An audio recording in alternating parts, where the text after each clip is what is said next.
Hi, ഞാൻ Martin മേക്കമാലി. മുറിവേറ്റ മൂർഖന്റെ കടിയേറ്റ് പാമ്പ് പിടുത്തക്കാരൻ മരിച്ചു. കോട്ടയം വാകത്താനം സ്വദേശി ബിജുവാണ് മരിച്ചത്. കുറെ കാലമായി സോഷ്യൽ മീഡിയയിൽ പാമ്പ് കടിയേറ്റ് കഴിഞ്ഞാൽ സോപ്പ് ഉപയോഗിച്ച് കഴുകണമെന്നും ഈ സൈസ് മണ്ടത്തരം ചെയ്യുന്ന വനപാലകർക്ക് നല്ല വ്യക്തമായ ട്രെയിനിങ് കൊടുക്കണമെന്നും ഇതുപോലെ അറിവില്ലാതെ ഇങ്ങനെ ചികിത്സിക്കുന്ന ഈ മറ്റ് ചെറിയ ക്ലിനിക്കുകളോ ഹോസ്പിറ്റലുകളോ അവരുടെ പേരിൽ നടപടിയെടുക്കണമെന്നാണ് എനിക്ക് പറയാനുള്ളത്. ഈ പാമ്പ് കടിയേറ്റ് കഴിഞ്ഞാൽ സോപ്പ് ഉപയോഗിച്ച് കഴുകുക എന്നുള്ളത് ശുദ്ധ മണ്ടത്തരമാണ്. പാമ്പ് കടിയേറ്റ വ്യക്തിയെ എത്രയും പെട്ടെന്ന് കൊല്ലുക എന്നുള്ളതാണ് സോപ്പ് ഉപയോഗിച്ച് നമ്മൾ തിരുമ്മി കഴുകുന്നത്. പട്ടി, പൂച്ച എന്ന് പറയുന്നത് ഇതിന്റെയൊക്കെ വിഷാംശം ഇരിക്കുന്നത് പല്ലിന്റെ പുറത്താണ് ഇരിക്കുന്നത്. പാമ്പിന്റെ വിഷം ഇരിക്കുന്നത് അതിന്റെ പല്ലിലല്ല, മറിച്ച് അതിന്റെ കണ്ണിന്റെ താഴ്ഭാഗത്ത് മുകൾ ഭാഗത്തുമായിട്ടാണ് അതിന്റെ വിഷസഞ്ചി ഇരിക്കുന്നത്. വിഷപ്പല്ലെന്ന് പറഞ്ഞാൽ നമ്മുടെ ശ്രിഞ്ചിന്റെ ആകൃതിയിൽ ഉൾഭാഗം പൊള്ളയാണ്.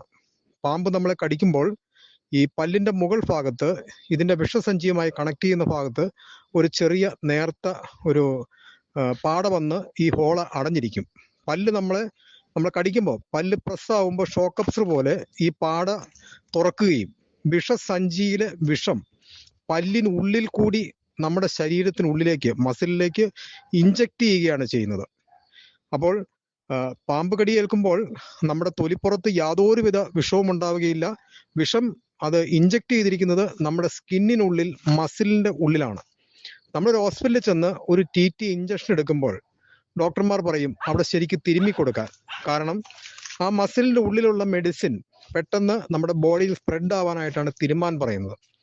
പാമ്പ് കടിയേറ്റ വ്യക്തിയെ നമ്മൾ ഹോസ്പിറ്റലിൽ ചെന്ന് സോപ്പ് ഉപയോഗിച്ച് തിരുമ്മി കഴുകുമ്പോൾ വളരെ പെട്ടെന്ന് ആ മസിലിന് ഉള്ളിൽ ഇരിക്കുന്ന വിഷം സ്പ്രെഡായിട്ട് ശരീരമാസകലം വ്യാപിക്കുകയാണ് ചെയ്യുന്നത്.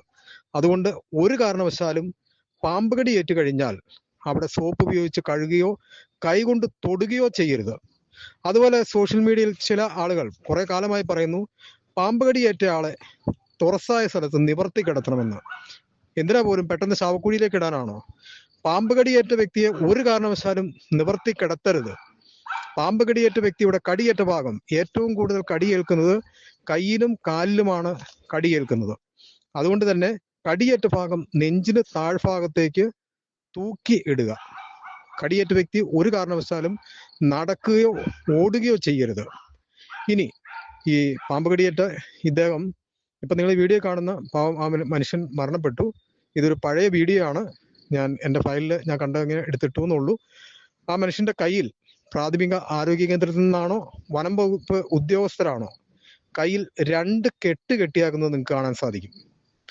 ഇതിനകത്ത് പാമ്പ് കടിയേറ്റാൽ കെട്ടണമെന്ന് ഒരു വിഭാഗം ഡോക്ടർമാർ പറയുന്നുണ്ട്, മറ്റൊരു വിഭാഗം കെട്ടരുതെന്നും പറയുന്നുണ്ട്. നിങ്ങളുടെ അഭിപ്രായം കമന്റ് ബോക്സിൽ അറിയിക്കുക. ഇപ്പോൾ ഈ നെക്സ്റ്റ് വീഡിയോയിൽ ഈ പാമ്പ് കടിയേറ്റാൽ കെട്ടുന്നത് എന്തിനാണ്, കെട്ടണമോ വേണ്ടയോ, അതിനെക്കുറിച്ചുള്ളതായിരിക്കും നെക്സ്റ്റ് വീഡിയോ.